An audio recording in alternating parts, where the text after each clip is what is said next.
and every feat now comes loaded with an ability score increase. That seems reasonable. They also have prerequisites now. Ooh, oh god, it's just like going to college. This is awful. Is there going to be debt? You're not allowed to finish your campaign until you've paid it all off. So like something like the athlete feat, right? Every level you +1. get, you have to pay Hasbro another fucking $1,000. James is so annoyed right now. He's regretting doing this. I mean, we have a lot to get through, okay? I know. Time is money.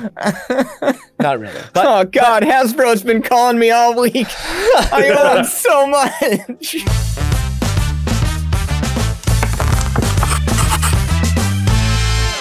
Hello, everyone.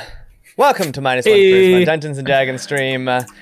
We're doing DM office hours. We're talking all things tabletop RPGs and a bunch of stuff that has nothing to do with anything. That sounds about right. Today, our plan is to try and go over some of the 1D&D rule set, the playtests, just talk about our feelings on it. I will admit I haven't played it, so I can't say I'm an expert, but we did want to just talk about it and maybe talk to you guys and see what you feel. Maybe if you've played it or you've tried it out, tell us what you think. What have you done to us? Oh my god, this loaded. What are we at are we kids at the adults table? I know. Look at this shit. What the fuck is going on? Always a critic. Here. I literally feel like I could scoop these pencils and pens into my mouth. There. What the? There. Your head's getting cut off anyways. I didn't want your head to get cut off. Well, I'll just make sure that I'll just lower myself. There. That's so much better, I think. You've got Always you can raise me up a little bit more. Come on. Look where the bottom of the frame is. But then you'd look taller than me. That's fine. I'm not taller than you. Is it? I'm not taller than anyone. You could go more. I can see. Can you see my fingers? There. There we go. Now we're talking. Thank you. Now we look like humans at the adult table. Look at us. No, I preferred everyone looking like kids. That's just... That was the funniest thing. This is my... Oh, God. Okay. Stealth shield. So anyways, we're talking 1D&D. I hope good, because I haven't read any of it. Played it. Yeah, we're going to go over it real quickly. Let's start with... There's two PDFs. One is character origins, making new characters, new races. Okay, wait. Broader. Go broader on me. Go broader on me. Is this an add-on to 5e, or is this something new? So that's something we need to talk about as well. That is a topic. Because it's just like when Microsoft was like, Windows 10, last Windows ever, we're just going to do updates for forever. And then like 2 years later, they're like, Windows 11, check it out. Well, they got a new CEO. And the new CEO's like, that was dumb. Why would you do that? Is that what Wizards did? Is that what you're saying? Yeah, probably, pretty much. I'm going to say this. Less interrupting. It feels like 1D&D is not 6th edition. So I think they did a good job in saying 1D&D instead of 6th edition. So it's not supposed to be. Well, is it implied? An implied, because they're going to have a new player handbook and DM guide and stuff like that. Yeah, it's like 5.5, you know. Like it's 1D&D, and then there'll be a 1D&D PHB and DMG. I'm pretty sure that's what they're planning. Yes. MOMA. Is that how we abbreviate Monster Manual? Okay. All right. Okay, cool. Continue. I think. And action. I'm 90% sure that they're going to re-release the 3 core books. I remember reading that somewhere. So they are, yeah, sure. It's a new edition. It's a fucking new edition. It is. Or is it remaster? Here's the remaster. Thing. They released remaster. They released D&D 3rd edition, and then they released progressive instead of interlaced. D&D 3.5, and they were like, there's a lot of broken crap in here. So it feels a lot like that, less so for the fact that, like, and they just didn't want to call it 5.5. Came out like pretty quick after 3 because they were like, yikes. Whereas this came out in 2014, so it's almost been a decade, and it's been a very successful. 5th edition came out in 2014. Yeah, it's crazy. It's insane. Yeah. Wow. You weren't even born. I'm sorry. Yet. just wailed on me a little bit. Like, oh, I've been playing that long with this. Oh God. Okay. Okay. Sorry. Continue. So I'll shut up. I definitely think maybe they are due for a new update. I don't know. I don't know if people want. I mean, here's the thing. I don't know if people want a new edition. I know DMs do. No, they don't. They don't. I do, as a DM. What this feels mainly like, so I can shun it and just keep modding 5th edition and be like 5th edition master race or something like that. You know. Well, what this feels like to me is it's a very in-depth errata. Okay. And it's all the things that they errata. Bobby, what the fuck does errata mean? I'll look it up. Thank you. An errata is just. He's looking it up. You keep talking. Like nothing happened. Error in printing or writing. Ah, thank you. Oh, so an error in printing or writing. Yeah. Yes, Colin, of course. So over the years, D&D has always, they've issued erratas where they've changed things or like wordings that were maybe ambiguous or something like that. It feels like this is just kind of a refresh more than it is a new edition. It's things like you have 2 weapons instead of your offhand attack being a bonus action. Now, as you take an action to attack, you get an extra attack with your offhand as an automatic implicit part of doing an attack with 2 weapons. Instead of, so action economy is warped a little bit. And I know that changing. 3.5 had big problems with 2-weapon fighting because 2-weapon fighters just got out of control. It was like, I get 9 attacks, 10 sometimes. Here we go. And you were like, oh my God. Oh yeah, that's dumb. That's dumb. And then 90% one attack. of them. Everyone gets 1 attack. Level 1 through 20. You just get 1 attack. It should just get stronger. Yeah. Mm-hmm. Wait a second though, because I do actually kind of believe that. Because like a round is 6 seconds, right? It's like, how much faster can you get in that 6 seconds to get these attacks in? There's a limit somewhere. Well, unless you're just straight up Vegeta, Goku, fucking like every 9th frame is a fist over here and then over here. Do you know what I mean? I don't know. Okay, continue. And it's always Sorry. Make it even more complicated. Every round you have to roll to see who goes first. You roll for initiative every round instead of every battle. There you go. Are you serious? For Bobby? sure. No, you're crazy. Oh, because I fantasized about that. I'm not gonna lie. I was like, God, that would be great. That would be great. I'd keep them on there. I mean, it kind of makes sense. Can't plan shit. Players would kill you. They go to fight and then they'll be like, they don't fight with 2 hands or punch and stuff. They're just like one hand going crazy and then one leg going crazy. It's never just And I'm like, man, that's gonna be super hard. I've watched a fair amount of MMA, James. That's how it works. All right, don't get it twisted. Yeah, right leg. Yeah. But anyways, nonetheless, they've changed some things. Okay. So to me, I read through it. It feels like an errata, and it feels because I'm a pessimist. It feels bad, and I'll tell you why. Well, everything does. It feels like these were the changes that they knew they were supposed to make, or they wanted to make, or should have made, like years ago. 5-6 years ago, but instead they held on to them and they're like, we'll make a new edition and we'll change these things. At least, like core. I mean, that probably makes more financial sense, right? Oh yeah, absolutely. Like if we're being fully cutthroat, it makes more sense to just ride it out, even if it's a stumblefuck, right? Yeah. And then this is a smart move. I mean, this is the most popular D&D's ever been too. It's like, why would you change it right now, right? Like, when you can at the peak of popularity sell a whole new product, right? Mm-hmm. And I think part of this goes into like, part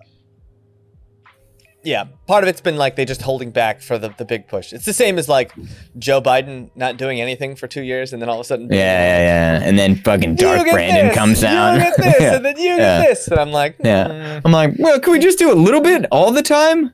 Yeah. Hey, Brooke, feels like I totally forgot I was streaming.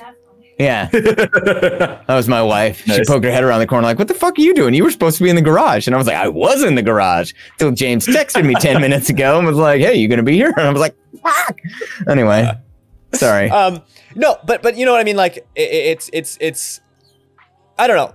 I'm of two minds about it. One hand, I know that Wizards is a company that needs to make money, but on the other hand, I'm like, companies that their sole purpose to make is your sole purpose to make money, or is your sole purpose to create something these days?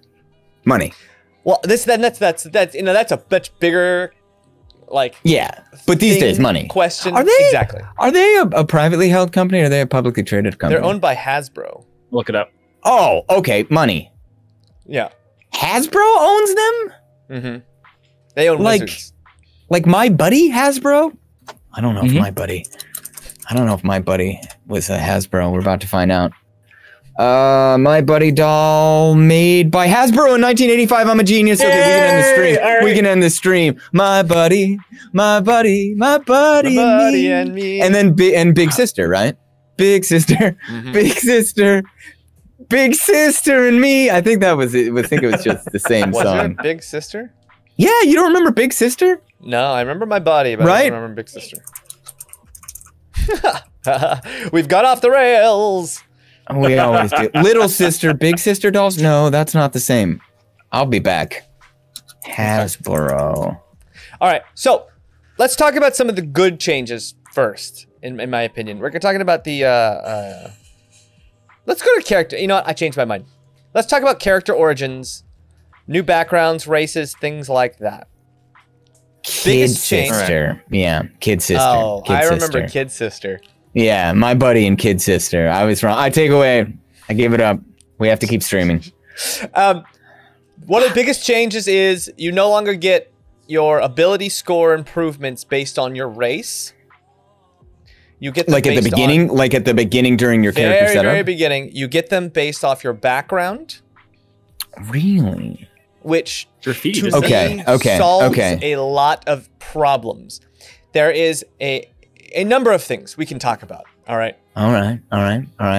One, like, if you were, just because you're a gnome doesn't mean you're intelligent, right? Like, intelligence is such a weird thing. It's like, can I just be a stupid gnome? And they're like, no, you cannot be a stupid gnome. You have to be somewhat smart. Or it's harder. It's harder to be a stupid gnome. Yeah, exactly.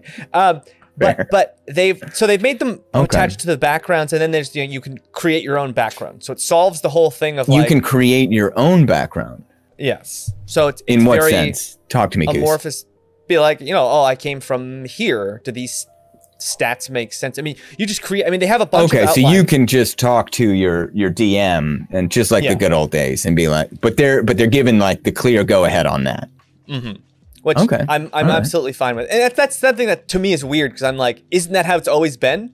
Right? Like when Tasha's, we were talking about Tasha's, and Tasha's like, hey, by the way, you can do whatever you want with your game. And I was like, thank you so much for the... But that's the thing is, like, I feel like a lot of players these days are so married to the rule book. They almost are like, when you as the DM try and be like, okay, so I've got this thing and that thing, or how about this? They're like, that's not raw, and like you're wrong or something. It's like, well, yeah, it's not raw, but that doesn't mean it's not right, There was a funnier thing to do with wrong and raw in there, but it's too late. That was good enough. You are wrong. You know what I mean? Wrong. Yeah. If you play like this.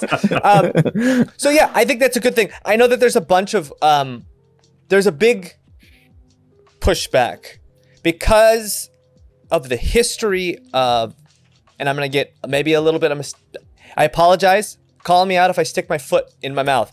But there's a long history of racial prejudice attached to fantasy. Well, that's okay, because that's what I was about to say. Like, is this, and then I was going to phrase it in like the worst way possible, like, is this woke culture ruining D&D? Or in reality, is it like they're just trying to make race less of an important factor and more about like character decision and background and backstory be more of a thing, right?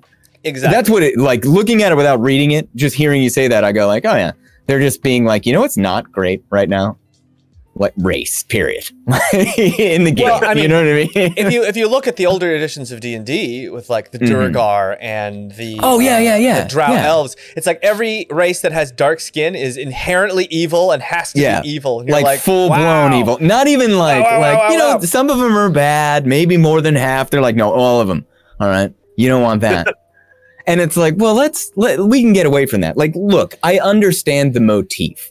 I understand that, like, outside in the dark, in the woods, the darkness is scary, right? And you try and port that over innocently, hopefully, to, you know, creatures that have that same thing. And it's like, let's just avoid it. Let's just get away from it. So yeah, so things like, you know, certain races that people have, you know, have culturally tied to other cultures. Yeah. They're like, oh, well, these automatically get negative to intelligence because they're X. You know, and you're like, do they do that? Well, like half orcs used to get -2 int +2 strength. Oh yeah, but those are half orcs. I'm kidding. But you know what I mean. And then the idea of one of the things they've changed is like the idea of a half race is they've just opened it up. There's really not like a strong like. You know, because it used to be half elf, half orc. Those are the two half races you can play. Yeah. Now it's kind of like play whatever you want.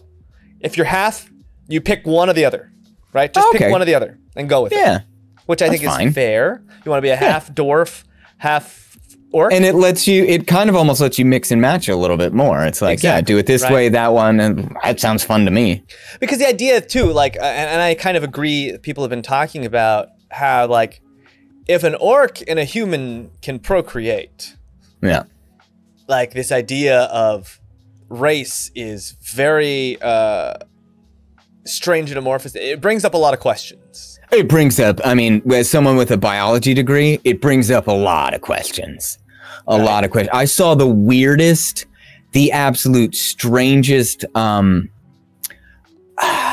it was just a grid. This was like a week or two ago of all of like the creatures and races in D&D and like which ones, and this was supposedly like, this is the facts. And I'm like, okay, well, this is just an infographic that I'm reading off the internet. So I'm going to take it with a grain of salt. But it had like, it was 15 by 15. And it was like, these yes, these no, these sometimes, these it can be real bad. And I'm like, wait, you're taking into account like birth defects here? Like, this is getting way, but it was like 15 deep. And I was like, okay, why don't we just say like everyone can go have at it and it's going to be fine. It's going to be fine. It's like, yeah. So I'm with you. That's a long way of saying I'm with you. It was, I'll try and find it. I'll send it to you. Okay, it got like graphic. Put it on our Discord. By the way, people. Yeah, I'll see if I can find it. So I'll have to move my Discord, to chat my kid sister doll. What else? Let's talk about other changes. They added a race. They're like celestial, so it's the opposite of a tiefling, basically. They added the opposite of a tiefling, which they already kind of had. I don't know why they needed to change it up, but I think they're different. You had the oh my god, the Azamar, right? ASMR or whatever, yeah. Asimar. Asimov. The Asimov. Yeah, there you go. ASMR. Well, actually, it's funny. Tangent just said one thing I found amusing is that how they tossed ASMR and replaced them with angelic furries. Yeah, they just replaced. I didn't even see that. Thank you, Tangent. They're one step ahead of me always. Yeah, so they replaced them. Oh gosh, yeah. I don't know if it's good or bad. It's just different. I think this apparently was from 4E, the Dungeon Master booklet. So like apparently this is someone had to sit down and write that entire thing out. The truth according to 4E. Yeah. That's James, crazy. I put it in chat. I don't know if you can see it. It's intense though. There's like yes, no, maybe. Yeah, no, it's like there's a lot. There's that guy had to have sat down and been like, wait, can we just make it so everybody can just do it? Is it fine? Everybody right? Just, like, no, exactly. Hey, Exactly. Because here's the thing. Chart with Wise. You know what they did? Like they told like some kid at the company, you know, be like, hey, here's 15 of the races. I need you to just chart out whether or not they can. And they're like, okay, based on what? And they're like, figure it out. And every fucking 15 minutes, he was probably knocking on the office door. He's like, okay, so I've got a hobgoblin here and an ogre. what do you guys think? And they're like, I don't know. According to this chart, maybe. You know, it's like, That's crazy. A Sprite and an ogre. If it happens at all, it should just be a yes, right? Why is it put maybe? It's just confusing. Like, that's the thing. I don't know. A Sprite and an ogre, though? Maybe? It brings up a lot of questions. For instance, like... Is it physically possible? Yeah.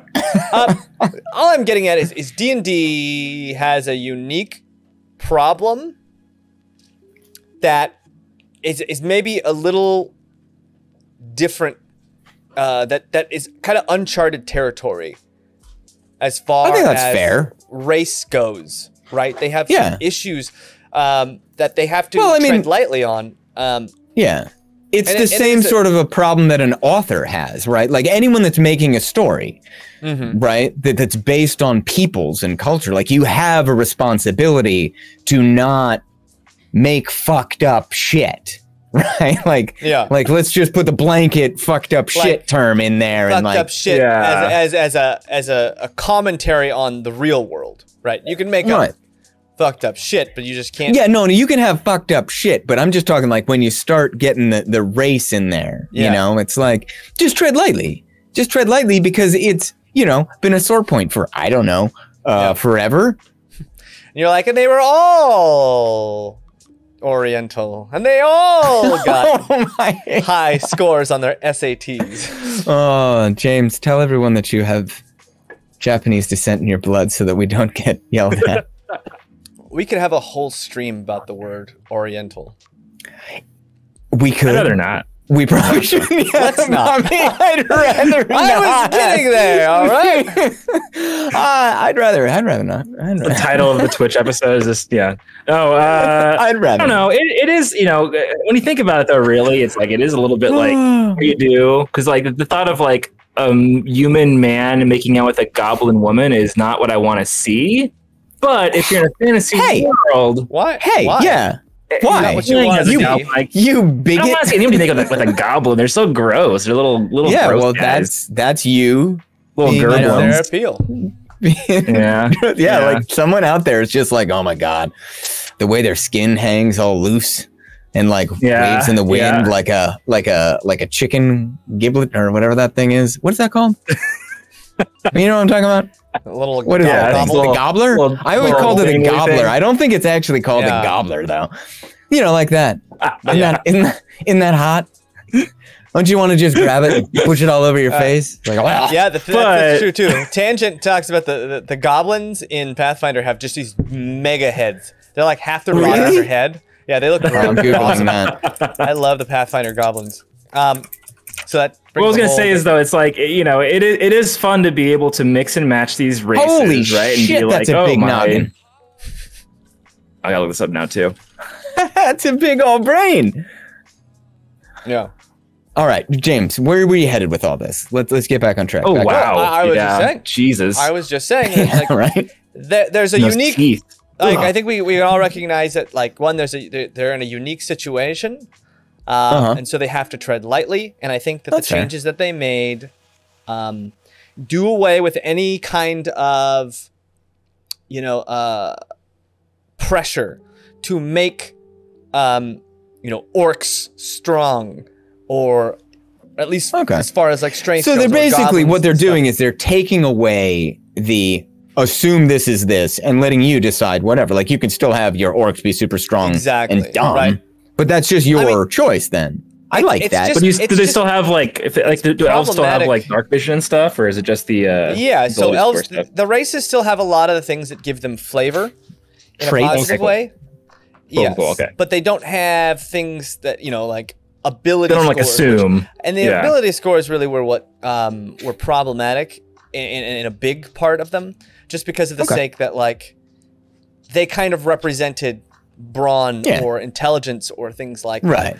That's fair. Yeah. Actually, I like this. I like this because I always feel like if I make something that's kind of like different than what's expected, people are like, well, that's not a real, you know, like that's not how they're supposed to be. And I'm like, well, here they are. Like in my world, they are, you know, I don't know. Anything that gives me more of a chance to tell my players to shut the fuck up and listen to the lore. Well, that and I I'm think dropping. it's a big. They run into a big issue, which is they use the word race, right? Yeah. If you're going to use the word race, you Well, what kind other of got word are you gonna do? ancestries. That's what Pathfinder uses. It's not. You could say species. That's fair. They're different species, like literally. Yeah. Right? Like. So Yeah. like. You can That's use going to really anything. fuck up my chart, though. If they're actually distinct species, we're going to have to do whole genetic markers, the whole deal, see if it's viable. Actually, God, I was watching Dungeon Dudes today, and he said also was like, I'm for ancestry because you could do ABC, ancestry, background, and class. And Oh, this that's nice. kind of just sounds nice, right? Yeah, That does I sound like nice. that. Okay, I'm with you. I'm with you. So, anyways, but they if that's something they want to keep is the word race, I think you have to tread lightly, right? Like Sure. the word race is such a charged word, especially today. Yeah, When people actually care. Yeah, yeah, that's fair. Yeah, for sure. Okay. All right. Next. I'm calling that one good change. Good change. Good change. Good change. More of a blank canvas. Absolutely Good change. Great Good change. change. All right. They Next. changed feats. Bad change. Feats like everyone's. So got now different- you get feats. Yeah. Immediate. Two left FEETS? two right feats. Okay, how do they change feats? Because I love feats, and I hate feats. Are now available at every 4 levels. It's like normal, but there's level 1 feats, level 4 feat, level 8 feats. Oh, you can get feats at the jump. You could always get them at any time you got an ability score increase, but they're now like tier locked, so you can't get a level 8 feat. Whoa. Oh, okay. Oh, that might actually be super helpful because some feats you look at and you go like, "What the fuck are you giving a kid that for?" Well, they're all and every just get a loaded gun. Feat, Yeah, what are you thinking? Every feat now gives you also a +1 to an ability score. Can you imagine? Just go on a little trip with me. All right, James, pause that thought. You're sitting in your your fantasy medieval hut, right? Right. Just talking to the wife.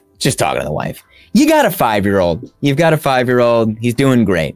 He's outside playing. Okay. And you hear a sort of a shout, and an ejaculation of joy and just sort of surprise come out of his mouth. Okay. Right. And you're like, "Hey, medieval kid, what's up?" And the fucker comes trotting into the room with a loaded crossbow. How frightening would that be? I posit that would be even more frightening than if he came in with a gun. One, because you'd be a medieval guy. You'd be like, "What's that big hunk of metal you got there?" But two, like there's something visceral about a crossbow. Imagine how big it would be. A 5-year-old holding a crossbow. Bobby, why did you give this kid a crossbow? Okay. I don't know. Anyway, It just seemed like a good idea at the time. Sorry. Thought experiment over. Where were you? Go ahead, James. Feats. So you can choose still Proud the ability score increase, which is the +2 to a skill, or you can choose a feat, and every feat now comes loaded with an ability score increase on it. It does? Like a +1 instead of a +2. Okay. So some of them let you choose you can choose strength, dex, or constitution as your feat, or something like actor automatically makes you take charisma. Okay. That seems reasonable. They also have prerequisites now.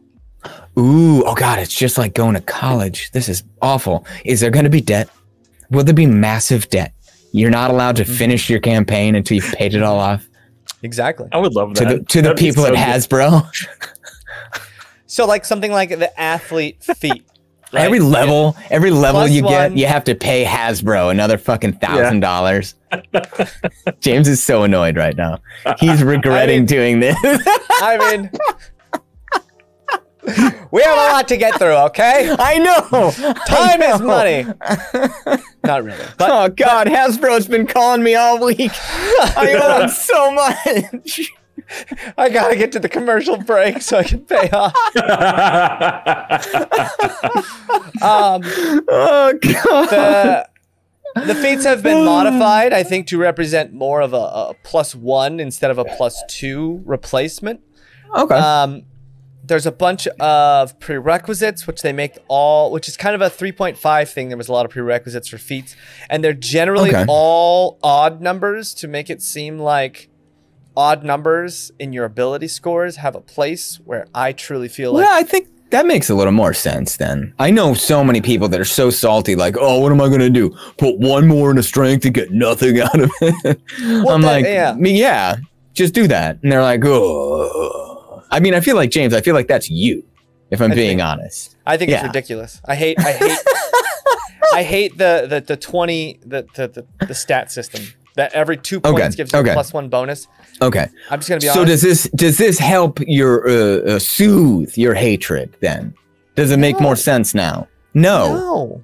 But you could go into it giving it 1 and then later take a feat that adds a +1 and now you've got best of both worlds. You're like, best of all both right, worlds. I have to have a odd set of stats and I have to pick out all my feats beforehand. No. You're insane is what you are. You put it out there, you put them in there, and if it happens to be odd, maybe you think, hey, maybe down the road, I'll get a little more charismatic and become an actor. And then fucking 10 years later, you haven't paid off any of your student loans. Hasbro's calling you. They want their money, man. But you did get the +1. So you did get that +1. I don't know. I actually like that. Way? It makes what is the system less shitty. Right? I think that's honestly that's a pretty good fix. No, I agree. I think that not only that, it just makes more sense now, right? Because you're like, okay, you need to have prerequisites and be like, I have to have a certain level of whatever to be able to be an actor. That makes sense, right? I think that makes sense. You should just be like, I'm a big old like boring person and just take an actor feat and be like, I'm now an actor. And it's like, okay, well, why are you an actor though? Okay, can you in-game trade? Like, let's say like you built your character and then like halfway through you're like, fuck, I want to be the actor, right? But you don't have the prereqs because you don't have the, like, is there a wizard? Is there someone that can like do it for you? Like you go in and they fucking like just smash your brain, right? And like, or like they take some of your muscle and they smash it into your brain, right? And they, or to your cheeks or something and they make you more charismatic. Because like I could see there being like an ability, a way to change, because I think like that would probably be the fantasy plastic surgeon. I get that. Yeah. Well, because I think the main thing that would be upsetting about that is like, oh shit, is my build locked out from being able to do certain things? Like that's not going to feel great. But I also understand, like, look, some people aren't ever going to be famous actors, right? They just don't have the charisma or the bone structure. Talking about myself. Back in Connecticut. Great bone structure, Colin. Great bone structure. What are you talking about? Hollywood didn't think so, Baba. Okay, we're getting too personal. No, I'm kidding. But you know what I mean? Like it does almost feel like if you do a build, like you build someone and there are consequences, which is also probably the other half of that. You know? Yeah. I don't know. I can see that being a reasonable thing. James, what do you think? Are you upset about this one? Oh, Bobby, go. Yeah, he doesn't like it. He doesn't like it. I think it's cool. I think it's cool they give you also like, I think it's cool they also give you like, like a +1 to something, like, +1 to charisma. Before it was just the feat before, but now it's like you're adding also. It feels like nerf the actual feat a little bit, but then boost the charisma score, and now you've done the best of both worlds. You've almost explained the feat a little, right? Because we've boosted your charisma. You can do this now. I mean, the good thing is all this stuff is all like you can do it if you want to. You don't have to use this stuff, but you can if you want to, right? It's fair. You can't do it if you want to. There's prerequisites. I personally, and this is he means just like your DM can be like, fuck that, you can do this. Right? Yeah, absolutely. Yeah. Okay, you as a DM. With the style of game that 5e is, and I think, there's a lot of things, I think you should get feats and ability score improvements. Seems like a lot, though. Yeah. I don't know. I want to keep everyone as nerfed as possible except the bad guys. Yeah. Like That's you don't just think me. that like Too much to giving ask. someone like I don't think that someone like giving someone like 2 plus a score and also a feat is a little bit too much. Like it feels like a lot. Every 4 levels. Yeah. I don't know. Yeah, every right? 4 levels. I don't know. But this is the thing. I'm the weirdo. Like, I'm the one who's like, I really don't give a shit when I level up. Like, I don't. Like, and maybe this is just the forever DM in me talking, but like, it's like, oh, I leveled up. It's cool. It's like, I usually take a few sessions to even like fill in like the new shit on my sheet. I have literally done that in multiple campaigns. Been like, oh yeah, fuck, I am. I've gotten that level now. Okay. You know, I don't know, but I don't play to use the things that you get. I play just to interact. So like I fully recognize I'm the fucking weirdo in this equation. So I'm not probably the good person to be talking about all this. So James, as someone who needs to get absolutely everything to 100%, I feel you. I don't understand you, but I feel you. I just think that giving you ability score increase and giving you feats,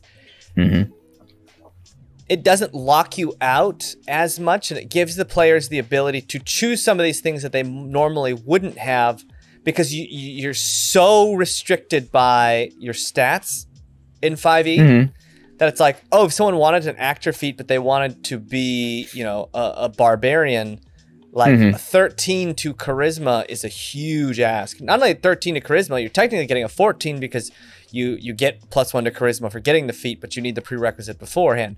So it's a big ask, and I know it's all about give and take, right? It's like you can obviously choose 13 for charisma if you want to be an actor, but you're going to suffer somewhere else. I mean, yeah, but doesn't that make it's just a different way? I feel like it makes more specific characters, maybe. Yeah, it does. You know, I think so too. Yeah. Because like we've talked about this before. It's like nobody wants to have like any deficiency anywhere in their character, like on the whole. Like it feels like everyone's like, no, I'm good at all the things. I'm so good at all the things. And where in my mind, I'm like, the more you force people to be bad at some things, that's where so much of the fun comes from. Well, let's dive into that. That's a very good point. I segued it. Did you see me? You see how I did that? Character origins. Yeah, I don't even know what the fuck we're talking about. Expert classes. Neither does he, apparently. We're changing over to the new classes. Okay. There's new classes? Well, the revamping of classes. Okay. And what they've done. The new iterations. All right. What have they done? Almost all classes now are prepared casters like the wizard. For example, explain cleric, that to me. Or I should say more like the cleric. The Yeah. cleric can choose any of the spells to prepare, right? Where it used to be things like any in all the world of spells at the back of the book. Yes. In their whereas section. like a paladin or a sorcerer or a ranger used to have to be like, here's the spells you know. Yeah. You can only take a few of them. Choose which spells you want. And a lot of people, there was just a ton of spells that no one ever took because it was just like, well, like that's too situational. I'm not going to take it.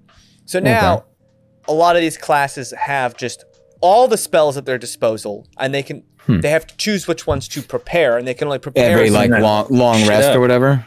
Yeah, every long rest. You know, and a wizard used to be able to do that, but the reason the wizard, you know, but a wizard was also hampered by the fact that they had to build a spell book. Well, yeah, they only know so many. Well, they got 2 spells per level, like new spells per level. Right. And then they had to find. But they don't have the whole list. To put them. No. Yeah, and I was actually bitching about this scrolls on our Discord, and like then someone would talk to me about it, and I was like, you know what, you're right, because like wizards have access to so many more spells per day than anybody else, and also they're able to buy and learn new spells from spell scrolls. So it's like I can't complain at all. It's fine.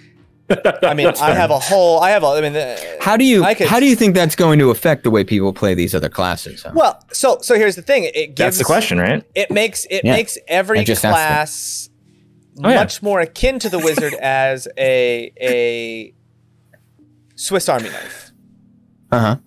If this makes sense. Like, for example, Rangers are getting cantrips. Rangers are getting cantrips? Exactly. They're just making everyone have access what kind to of a cantrip though? everything. Like are they can they wiggle their fingers and just start like a small fire in the woods to make hot dogs on? Because I can get behind that sort of cantrip. Like, how powerful is cantrip? I actually haven't looked at their list of cantrips, but Let me see.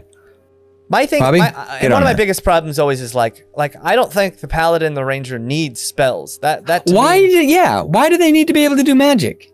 Because everyone wants to do everything, and so now it's like everyone can do everything, and okay. I don't like that. I wasn't gonna get to there, but I'm getting not excited about that. They're just making. Honest. I feel like they're making everybody. I thought paladins and rangers did have magic. No one gets magic. They do have magic. They don't have cantrips. Sort of. No, they don't have cantrip. Well, it's not like they have magic like they have spells. They're imbued with stuff, right? Like the paladin. They have spell lists. The paladin has what's a paladin spell? What are they? Paladins have like half the cleric spell list in 5e. Yeah, that's one of the things you thought was so annoying. Yeah, maybe I've just blocked it from my memory because you were running around the fucking Tomb of Annihilation just casting spells, and I'm like, what are you doing? Stop! You already have auras. All right, you've nullified half this dungeon. I'll be the first one to say that if you took all of Paladin's spells away, if you just took all their spells away, I think the Paladin would still be in a strong spot. See, because I was thinking more of like the smites and stuff like that, but yeah, you just but they can literally just fucking straight up to Well, you know what? That's why I was forgetting they had spells, because everyone just fucking scraps them and uses them for smites, myself included. I'm not sure I've ever even played a paladin and took spells. I was like, oh, I have smite slots, great, beautiful, fucking fantastic. All right, what about the ranger? Ranger spells? God, it's been so long since I've D&D ranger spells. I mean. Well, yeah, I suppose like Hunter's Mark is a spell. I don't think of that as a spell though. In my own mind, it shouldn't be. It shouldn't be. Do you know what I mean though? They've specifically changed Hunter's Mark because that was supposed to be the identity of the ranger, was this Hunter's Mark. One, it was concentration, so if you were a melee ranger, every time you got hit, you had to roll concentration, so it was like not usable, and it was a bonus action.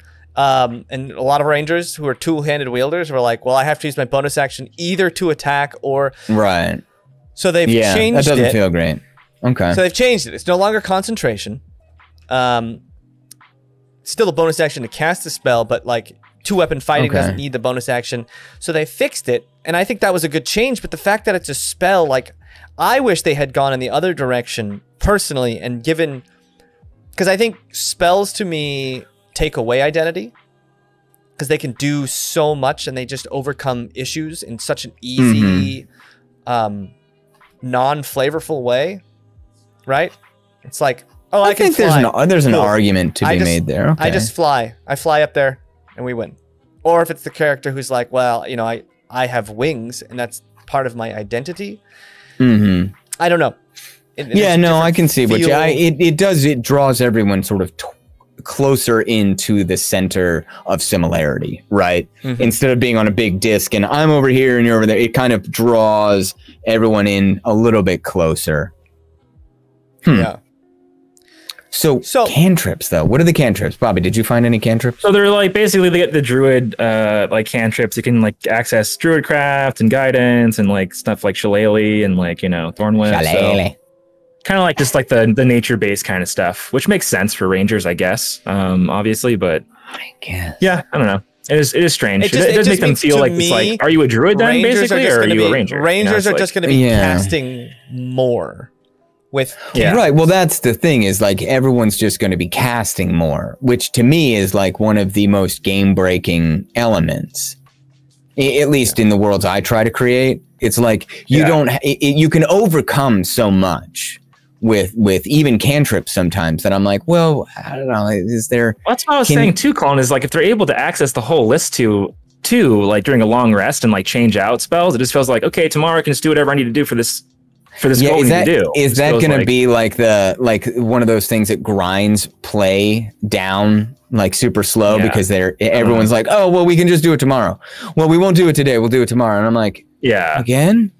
Guys, you've been sitting outside of this cave for like 3 weeks. That's a bigger issue. That's like every wizard ever who's ever played D&D, like never wants to go into any encounter unless they have their entire spell list already packed. So then you force them into them. But the problem is it's usually one person is a wizard, right? So everyone else is like, well, we gotta go. You know, and you put a time crunch in there. We gotta go. Everyone fights not optimal. When the whole group is like, you know what? Tomorrow is going to be awesome because we're going to have all of our shit. And then you're like, all right, but there's a time crunch. And they're like, they can wait. We need all our shit. When it's a whole table, you're like, we're fucked. I'm fucked as a DM at that point. Like, we aren't getting anywhere this session. It'll be interesting to me to see the balance between, and I think some people in chat have said this, like, you know, spellcasters have always overtaken martial classes, right? Especially in later levels of play, just because spellcasters can do things that are just, you know, because they're fucking magical. Like, exactly. Yeah. And I don't necessarily. What did you expect? You were gonna Karate Kid the guy that can do magic? I don't necessarily hate that. I think, you know, it's just what it is. But now that there's more spellcasters, that's fine. I wonder if, you know, like they've made more characters useful later on. So I can see that maybe as a bonus if you are someone who felt like your character, like a paladin or ranger, was just like not as useful in later levels of play. Maybe you can feel a little bit more emboldened by the fact that you're a spellcaster too. To me, it just takes away identity. I think they're taking away identity from classes more than adding them. Well, they're just adding, similarity. I don't know. I'm not. Bad change.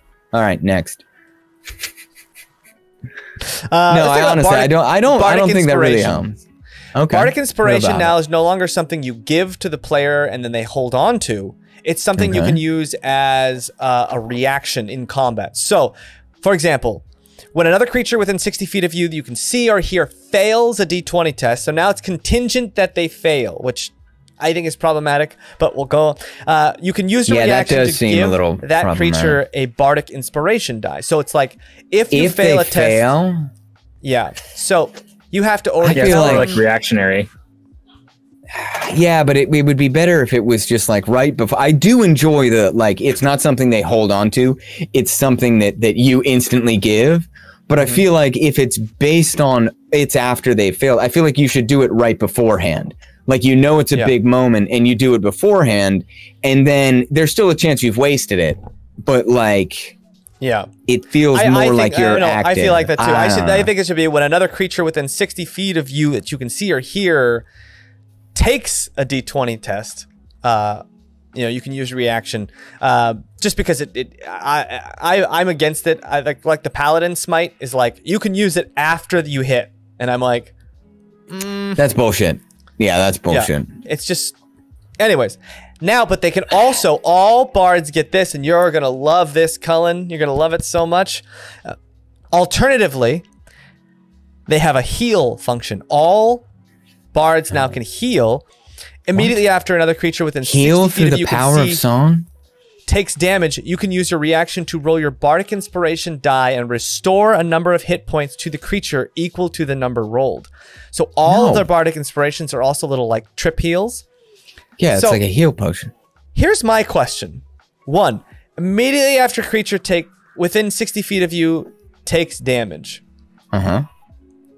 When you go down to 0 hit points, and I didn't see anything saying that they changed how death saves work, order of operations. Right. Yeah. You get hit for 30 damage, but you only had 1 HP.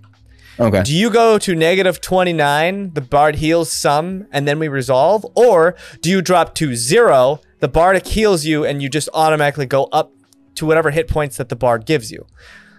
I mean, that's the way people are going to take it. Well, yeah, it's way stronger that way. And kind of rules is written, right? Like, it doesn't say it's a contested damage check or anything. So yeah, it sounds like a verbal heal potion. basically. Yeah. Within 60 feet as a reaction. And I know, like, people are like, and I get wazy about like this and like healing word and stuff like that. But then my other question is, if you get hit and knocked to 0 hit points, are you then prone? Are you knocked prone and then they heal you? Or is it immediately after? So it's like you take the hit, then you're healed, right? Like, I mean, I would say that it's a reaction.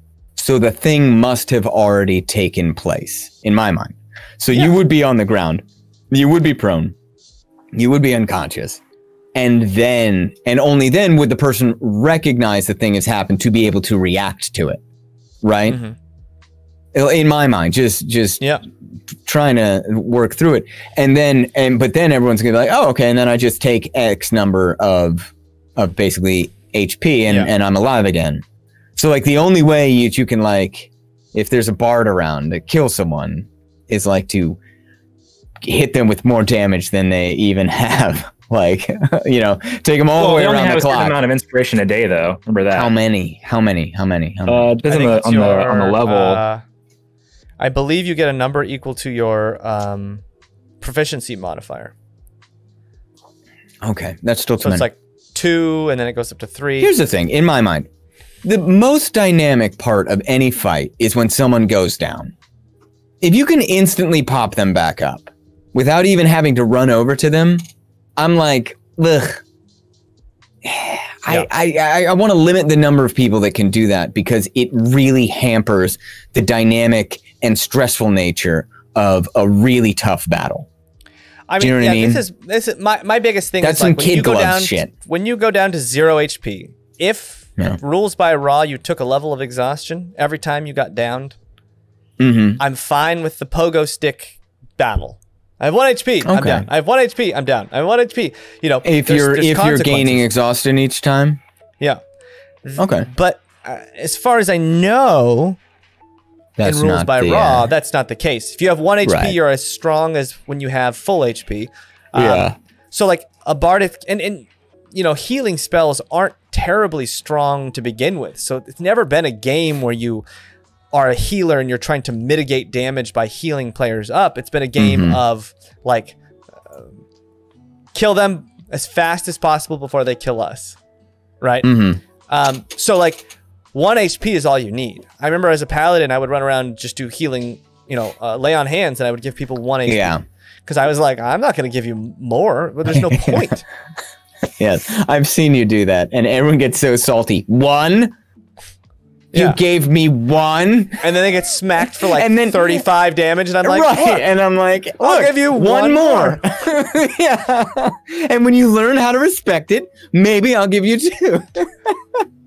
But anyways, I just I guess, you know, it gives them that ability to like pop players back up. I feel like that's already a problem though. Maybe I'm crazy. Maybe I just feel like it's already like something that like, you know, like they get healing word as well, which is a bonus action, so you can pop 2 players up a turn, or at least a round, not a turn. But I don't know. It just seems like if they put something like immediately another creature takes damage 60 feet of you that you can see and is not reduced to 0 HP because they're unconscious, they can't hear you anyways. Yeah. Right? I think Bardic Inspiration is a bonus action, though, so you couldn't do 2. You couldn't do that and also healing word as bonus action. You can use your reaction to roll a Bardic Inspiration. Oh, it's a reaction. I forgot. Yeah. Okay. So. Yeah, that's true. I mean, I'm just saying, syntactically, guys, if you get knocked unconscious and someone's like, you can do it, you're going to be like, I have no thoughts because I am unconscious. Yeah, it doesn't feel story-wise very good to me. Yeah. Like I feel like I would struggle as a DM to be like, okay, and then you hear the minstrel sing, and even though you're not hearing because you're dead and unconscious, you are fuck. I don't know. It doesn't feel good. It doesn't feel good. It's, you know, it's well, I mean, you think about it, it's like clerics and bards have always been kind of like the healers of the group, though, so it kind of makes sense to me. I can kind of I don't see. mind that they can heal. I just think heal. you take it away from people who are at 0 HP, and it becomes way worse. But it becomes like a little cherry on top rather than just like a full-fledged, like crazy. I guess not crazy, but it's not the overbearing effect that it is. I don't know. I don't play bards. I love bards. I don't play them. I just think maybe there was something like it doesn't feel like they're innovating much. They're just like, oh, here's a patch. Bardic Inspiration sucks. Yeah. Here's a thing you can do with it. It's like, oh. Well, here's the thing that I'm now kind of struggling with a little bit in my head, because I actually like this idea a lot, but then now I'm thinking about it and I'm like, because I like the idea that it's now more of a reaction than it was just like you give someone inspiration and for 10 minutes straight they're able to use that whenever they want to. That felt kind of weird to me before, but now I'm like, that felt weird to you? Messed up to do that? That though? never felt weird to me, though. Yeah, that never felt weird to me because it felt like a Braveheart speech. You give them a mini Braveheart speech, and for 10 minutes they're like, "I'm gonna fucking kill these Englishmen." They're just like, Gordon out. Yeah, and like if something goes wrong, they're like, "What?" And then they're like, "Blah blah blah, William Wallace," and they're like, "You're fucking right," and and they swing through like that. Felt kind of natural to me, story-wise. Right, Colin.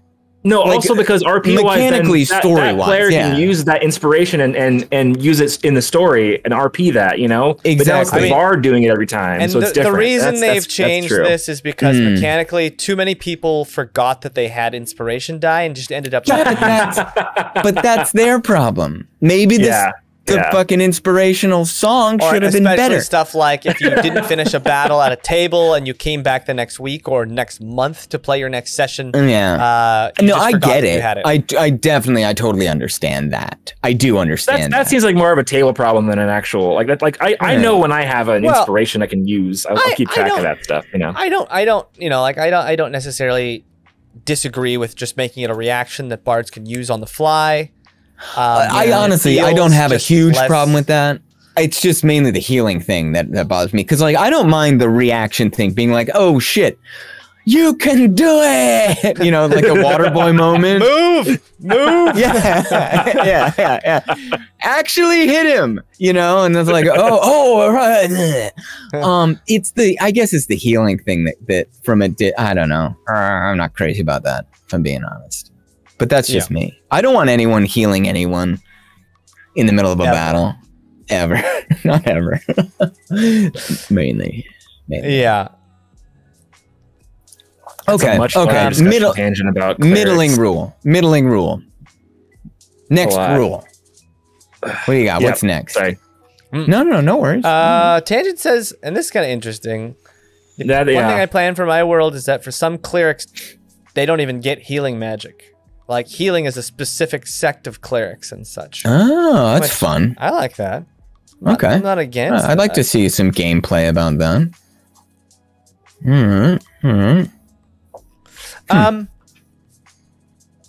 Let's see here. They've done some stuff with subclasses. I haven't gone too into that. Guidance. The spell Guidance is very different now. You'll like this. Guidance is I believe it's a reaction spell. I always hated Guidance. Guidance always felt fucking dumb to me. It's dumb. It is dumb. The way it was played. It just never seemed to make sense. You can only gain the benefits of Guidance once per long rest now. I'm there. I agree. Because otherwise it was like, cantrip, it was right? basically, it was like, oh, and Guidance. Oh, and Guidance. Oh, and Guidance. It's like, okay, well, guys, just write down. Right, just hold on to that. Because just put it on. Because worst case scenario, they were going to forget they said it, and then they'll say, oh, but I guidance them after the fact, and I'm going to give you the D4 anyway because I'm not a douche. So everyone just gets a plus D4, and it's like, that makes more sense to me. I like that. I just thought. Reaction. You take the response to you or an ally within 30 feet of you failing an ability check. You can give them a D4 to add to whatever roll they have. Once a creature rolls with this die, the creature can't benefit from the spell again until it finishes a long rest, which feels more like a cantrip now instead of a free 1d4 to all. Yeah, I like that. Yeah, good rule. I think that was solid Solid rule. change. Bobby, opinion? I don't know. Really? This guy he wants his guidance. He wants his current perpetual D4. I see you. D4. Let's show some D4 every damn time. You rolling a D24 today, Bobby? You know your fucking dick I am. God damn it.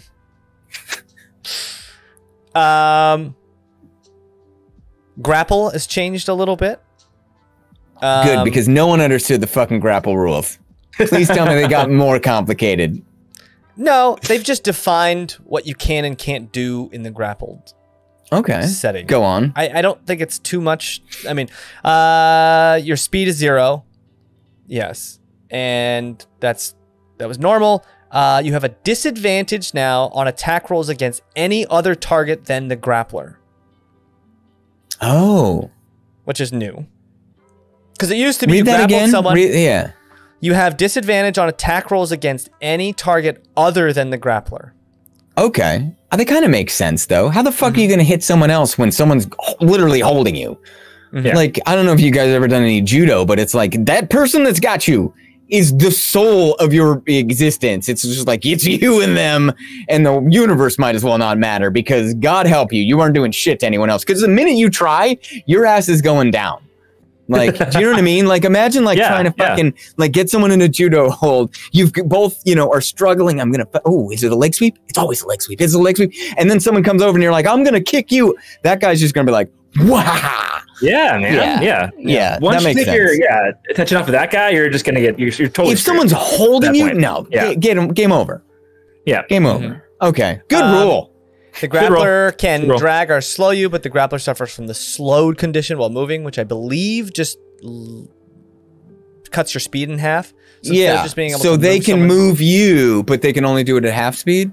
Yeah, I believe so. I like that. That's fun. That makes it, makes it more clear what they can do. Saving throw against the grappler's DC at the end of each of your turns, ending the condition. So instead of, I believe it was you had to use an action to try and escape, unless you were a rogue who could use a cunning action, or maybe not. I don't know. You automatically get a roll at the end of your action or your turn every single turn. So instead of having to use your whole entire turn just to break the grapple, this is a kind of a big nerf to the grappler because they automatically get and they can just be pounding your face in while you're grappling them. I'm not sure I'm with that. Well, give me your hot take. I don't know. It's. I'd have to play it. I'd have to like game test that a little bit. Much stronger. I feel like when I started playing D&D, all my friends and I would try to do grappling and it'd never work out for us, and we just be like, "Fuck it, no more grappling." But like this rule helps, but then it doesn't help actually. So I don't know. Well, I think bad rule. They gave grapple a big bonus, right? It's like the tank. It's the way you tank in the game now, right? You grapple somebody, they have to attack you. And it doesn't say that they can't use their action to escape. They can still use their action to escape. I'm going to say that they can, right? There's an escape action. Sure. You should take your action to escape, man. That's what it should be, for sure. I don't know. I mean, now I'd have to play it. I'd have to play it. Yeah. That's one I don't know. I guess so. And there is a grapple feat that where's the grapple feat? Hold on, I gotta go. Oh yeah, Hochin said there's a feat that moves it for grapplers. Okay, let me see here. What do you got? Grappler. It makes grappling even. You had advantage better on attack rolls against a creature grappled by you. So now you have advantage when you grab somebody. Read that again. You have advantage on what? Attack rolls against a creature grappled by you. I think so you can attack with advantage. Yeah, that makes sense. With advantage. That makes sense. You also the old Nolan Ryan when you move a creature grappled by you. You remember that? There you go. Do you fucking remember that when that fucking guy Nolan Ryan just takes him and fucking guy charges him out, Nolan Ryan puts him in a fucking headlock and just starts wailing on his face like a goddamn madman. Yeah. I was And like also fucking with the- 10 years old, just put like jaw on the ground, just what's happening? Why is the throwing man punching his face so hard? The throwing man. Oh, that was 10. And also with the grappler feat, when you hit a creature with an unarmed strike as part of the attack action on your turn, you can deal damage to the target and also grapple it. I don't know if you have to roll against the grapple. It kind of Probably. sounds like you just... It says Maybe? you also grapple it. So if you just hit with an unarmed attack, you now automatically grapple. So I think with this feat, having the automatic escape is almost necessary because it can get too strong, right? Yeah. Huh. Because you can basically just grab somebody and then everyone else just beats the living hell out of them, and they get so many negatives to being grappled. And Yeah. it's the Once end again, of your I think turn, I'd have so to. you can't move away or anything because it's the end of your turn. Yeah, so they're just changing it. It looks like they're making grappling much more attractive for a grappler, but they're also giving you an out more off, like an easier out. Like you can accomplish stuff and still be like, and get off me, fuck. Like leave me alone. I don't know. Yeah. I think that might actually play a little better. I don't know. I'd have to play it, though. I think it gives it a defined role within combat. It definitely does. So I Okay, don't hate all right. it. I would just Middling like to rule. See it. Middling Yeah. roll. You know, and it gives it gives monks a huge. I mean, a monk with the grappler feat, right, is huge because if you hit, you grapple, right? Yeah. And then you get what, 4 more attacks at advantage or whatever. Yeah, that seems crazy in my brain. That's pretty dope. Yeah. I mean, They should probably not be allowed. it's just kind of like the ground pound, right? You grab somebody and then you just freaking hold them down and beat them to death with your head and your fists and your elbows and your knees. Just everything. Just teeth. So, Whew. Huh. Yeah, I'd have to play We'll it. see. I'd have to play it. So, anyways, grappling sounds strong, and now you can only use it on generally speaking, you can only use it on creatures your size or smaller. So it's not like you're grappling Makes sense. like That you're not makes sense. grappling a like Makes sense, yeah. a Tarask or something like that. Yeah. Yeah. They've reorganized spells, and I have no idea what they did. I have all the charts here. I haven't read them all and looked at them. Well, they basically gave like some kind of terminology to certain groups of classes. So, like, one second. Well, they have arcane, divine, and primal spell lists now. Yeah, So there's 3 schools of magic for everyone. There's no like, well, here's the ranger spell list that has a little bit of the divination spells and a little bit of the. Ooh, yeah. Dry- That can change so- things up a little bit too much, though. I wonder. So I don't know if they've Yeah. completely. Let me see. Yeah, I don't see guidance. What I want to know is like, are they completely different spell lists or do they share spells? Because there's light, but light is on 2 spell lists. Light isn't a big deal. I don't mind light being on multiple spell lists. No, I think lights. I feel. Well, here's the thing in my brain. Everyone that can do magic would figure out some way to make light with magic. Do you know what I mean? Like, if you had any access to magic, one of the first things you would do, like nonstop, be like, I gotta figure out how to make light. You know how fucking annoying it is carrying around a torch? Like, my hair is singed constantly. Yeah. You know, every time I try and go inside, people are like, whoa. Yeah. You have a stick that's on fire in your hand. And I'm like, fuck me. I mean, wizards got to read books on the go, right? You got to be able to cast. So it No, does everyone look would, like would figure out how to do that. at least That makes sense to me. a lot of the utility spells like detect magic and things like that are on multiple spell lists. I'm just gonna say personally, I think it's bad. I would love All right. for Tell me why. spells to be unique to spell lists. This is my big problem with spells in general. I think, you know, if everyone can detect magic, then it's not that interesting. But if only one subset of people can do detect magic, I'm with you there. I just think logically things like light. fucking everyone would figure that out. Mm-hmm. You're telling me you can pull a rock of fucking asteroids down from the sky, but like you can't make light? Or like you can literally talk to a plant, but you can't make light? Yeah. Like, I mean, I'm like, it looks like there isn't too many crossovers, but I still think like things like detect magic would be really interesting to only be on one list. yes, I agree for things like that, but like for very like standard ones, just in my brain, the very standard sort of like, this is a utility spell. Yeah. In like the broadest sense of like, it's a tool that I'm saying out loud. Actually, if you go to the original book, though, it is on like pretty much all of the other spell lists other than Wizard. It's like on like all the other ones too. Detect magic. Is yeah, it? no. Yeah. Okay. It's on a So lot. you're just saying you'd love to change that and have it be more specific. I would love, to, you know, like- these spell lists to have stronger identities, I guess. I know they have an identity.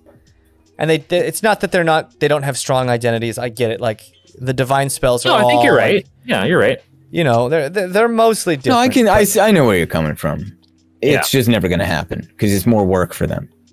And it's more things to balance. Yeah. And they just want to sell More spells books. they have to make. Yes. Yeah. I don't know. Like maybe one spell list has, like maybe the druid spell list has dancing lights instead of light, you know? And it's, I mean, maybe they do. I don't even know. And they say that. Light and dancing lights with arcane. So I just think, you know, there's different ways you could make the same light spell, but unique. Right? That's that kind of flavor that I feel like is missing. Like if every class fair. had light, but in a different way, it could be really interesting.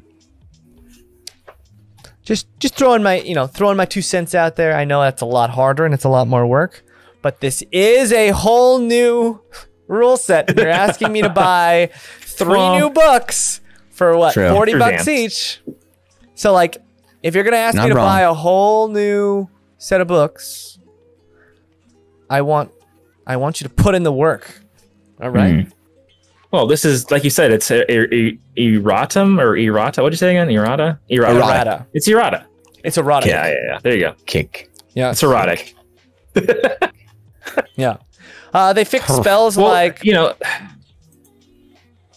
I get your complaint, James, but I think also that's probably one more reason why this version did so well is because things like that are so like easy to pick up. When you go from one class to to another, you're like, okay, well, like this class has detect magic, so does this one over here. Know what that does over there. I'll just flavor it differently for me being a cleric or whatever the fuck I am. So it's probably why they made things so kind of like a little simplified. I across the board. understand they did that, but so many people I think have played 5e at this point that they're no longer in the space where they're like, we got to make this as easy as possible. Well, I think they do with adding a little bit of but crunch here's the to thing. system. I agree, but at the same time, you got to remember this is Hasbro, right? Big Daddy has. They're not trying to ride this wave and be like, let's improve the game for all these new people playing. Their bottom line is let's get more people playing, right? So their rule sets, I've got to believe, are going to trend towards being even more easy to bring people in, maybe to the detriment of the rule set, but do you know what I mean? I gotta believe. And now I don't think the actual individual rule designers are like, how can I make Hasbro more money? Right? They're like, how can I make a compelling game? I'm just talking about like, there's bosses. It's like, no, that hurt brain. More playtime is my guess. I could be wrong. No, I agree. But that's the shitty position that they're in as like the big dog, right? As like the giant fucking. I mean, the position that D20 or not D20, Dungeons and Dragons is. The position that Dungeons and Dragons is. You can call them Hasbro. Is difficult because they have 40 years of precedent that they have to adhere to. That's true. That's another aspect. But, you know, it's like you can't just create a new system that you want to play because you're Dungeons and Dragons, right? That would just be like, hey, make a different name, right? Change it. It's like, But I will say this. Without flavor and without the uniquenesses of the classes and now how all the classes are starting to feel the same, I think you're going to lose identity. And that is probably the reason we play it's most of these classes in the beginning anyways. Well, that's maybe the reason that you get so many replays, right? People can't wait to play the whatever they aren't playing right now, whatever they haven't played before.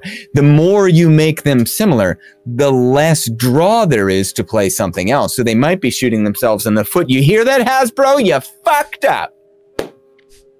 You heard it here first, folks. You're not gonna make $1. All right, things like I'm calling them Hasbro off of fucking. I didn't even look that up.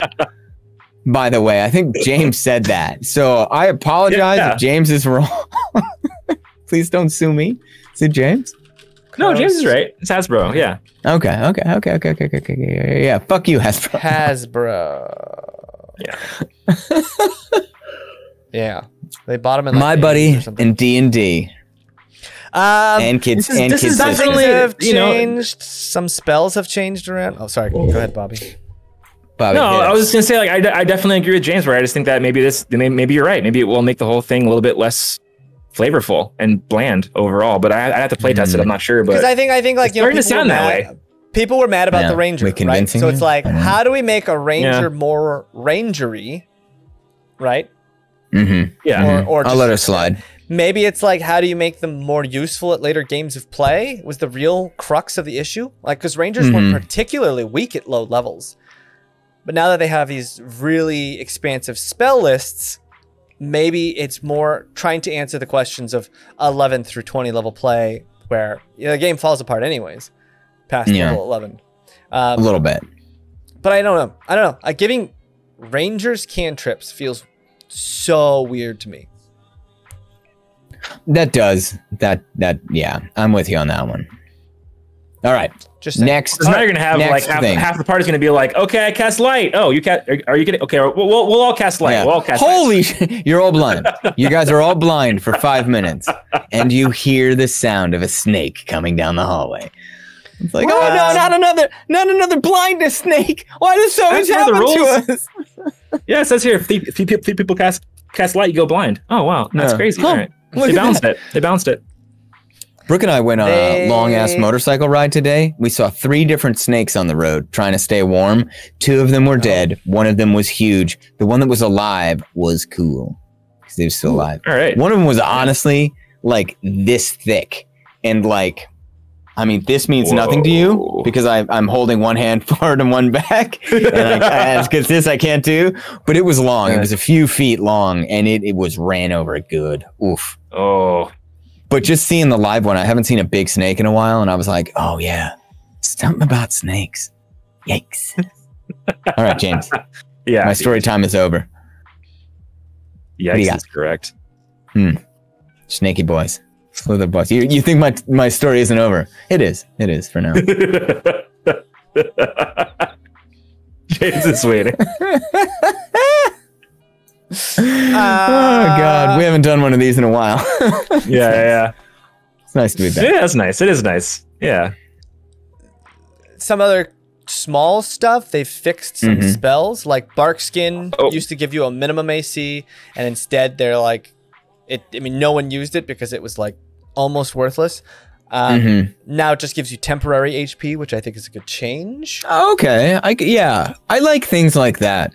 I like things that like kind of just get chewed away. It gives you a feeling, I don't know, like temp hit points. I feel like they don't get utilized as much as they should. I think a lot more things, because you can feel that it feels more visceral to be like, oh fuck, I would have lost all that fucking body, right? Like that would have been me, but for this wonderful bark skin or whatever. Like, it's awesome because, like, people are rolling damage on you still, and you're just shedding it off. Like, you're just shrugging it off, and it's like, that feels awesome, like, narratively. Yeah. More so than, like, and they don't hit you, and you're like, no. It's like, I'm fucking bad. You know, like, Achilles never was like, oh, you didn't hit me. Achilles is like, fucking stab me, bitch. See what happens. And you're like, I just keep stabbing Achilles, but he's not dying. Oh, God. You know what I mean? Yeah. And then somebody was like, what if I fall down? And in my last ditch effort, just right the heel. Tangent has some good good ideas. Was it his You, go one Yeah, step that's further. or his You, right you give them all. You give them all detect magic, but arcane detect magic only detects arcane magic. Oh, okay. That's fun. I like that. I like that. I don't know enough about magic to know. I'd have to look everything up and be like, and then it'd be a giveaway because they'd be like, well, he's looking it up. That means it is magic. Ha ha ha. We got him. We fucking got him. Exhausted condition has completely changed, and I actually am building my own RPG, and I was gonna do this exact same thing, and then I read it, and I was like, now it feels like I'm stealing from them. But exhaustion now has 10 levels. But they steal from you. When you make a D20 test, you subtract your exhaustion level from the D20 roll. So now, if you have level 1 exhaustion, you have -1 to everything. -5 exhaustion, you have a -5 to everything. There's no longer like level 1 exhaustion, disadvantage on ability checks. Oh, I don't Level like 2. that. I thought exhaustion was fucking brutal and it was great. I don't know. Just -1 to everything? But every level That's not of exhaustion. But that's not exhaustion. That's you're tired. You need a nap. Like, oh, my preternatural skill at driving is a 20. And they're like, well, you suffer exhaustion. You're like, oh God, I still have a fucking 19. Like, come on. I don't know. As a player, I like it, but as a DM, I'm like, yeah, it was like way more brutal before and made sense. Here's the thing. I don't know if they're going to make more ways for players to get exhausted. You know, if that's something that's thrown out a lot more, maybe you gain a level of exhaustion now every time you go down and up. I don't know, but you know that can add up to, and if it exceeds 10, you're automatically dead. So if you're like at a level 7 exhaustion, right? You know, it's a -7 to every check. It starts adding up. I don't know. I think it's just used in a different way. It's not. I just don't foresee. I feel like that's the same world where they're like, there should be 6.5 combats every long rest, and I'm like, I'm sorry, what? my players get like 1, and then they're like, guess where we're going? The fucking tavern, and then we're gonna sleep this shit off. I feel like it's the same sort of thing, and people be like, you're not going to get that many things that exhaust you. I don't know. Well, I like in my mind, and this is once again, I'm always coming from the narrative notion, but I'm like, it's like you fucking push extra hard and you are fucking exhausted, or this thing washes over you and sucks half your soul out. And you're like, yeah, you're exhausted. Like I don't know. Maybe I think the word exhausted means more. Is the worst. It should be tired, right? Yeah, no, that's what I'm saying. Tired. It is now exhausted. Like, okay, what you're describing is like, yeah, you're a little peckish. Yeah, you're fucking tired. I like tangent. Tangent already goes to your epic level fall rules. It's like they're like level 1 exhaustion -1, level 2 exhaustion -3, level 3 there you go. -6. That feels more like something that fucking definitely. I think James might be on it though, where he's saying like, oh, they might be having more ways to get exhausted because if they have 10 levels now, there's got to be like more stuff going on than before. It's just going to be more to keep track of and more baggage that players are going to forget and not want to, and they're just going to resent you. Oh, you may be exhausted because I read my book too long. I don't like that. I don't like it when I read my book too long and I'm exhausted. Probably, yeah. Well, I mean, that's exactly. I stubbed my toe and now I'm exhausted. This stinks. I'm taking a nap. I'm tired. I'm not exhausted. I don't know. Whatever. I'll just fucking ignore it. I'll just have brutal exhaustion rules. All right. What else you got? I'm sorry. I'm throwing a temper tantrum for a rule I'm not even going to implement.